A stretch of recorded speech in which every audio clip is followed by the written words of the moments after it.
उद्धवा, आता तरी सांग सार खरं खरं. आता पुन्हा टाळू नकोस. मानवाचं सारं जीवन आयुष्याची कोडी सोडवण्यात आणि त्यांच्याशी झुंजण्यात जावं, आणि या सगळ्या संकटाला तू केवळ प्राक्तन म्हणून संपवावंस. हा कसला न्याय योगेश्वरा.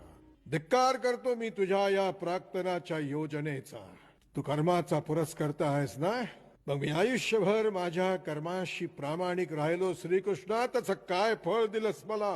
मी होतो सूर्यपुत्र, मी होतो ज्येष्ठ कुंतीपुत्र पांडव, मी होतो या धरेवरचा सर्वश्रेष्ठ दानशूर. मग तरीही सततची उपेक्षा माझ्याच वाट्याला का. राधेया, मानवाच्या देहात येऊन तुझ्यासारखे साऱ्या प्रश्नांचे भोग मी भोगतो आहेस ना, यातून कुणाचीही सुटका नाही रे. अरे वेड्या, तुझ्यासारखे कर्मयात्री या धरेवरच्या माणसांचे दीपस्तंभ. तुमचं जीवन हे केवळ जळण्यासाठीच. या प्रकाशात आम्हाला आमच्या वाटा सापडतात. हा जीवनाचा खेद सोड, सारं कटुत्व जाऊ दे लयाला. कर्णा, उदार मनानं क्षमा कर सर्वांना. मलाही खूप अन्यायानं वागलो रे तुझ्याशी.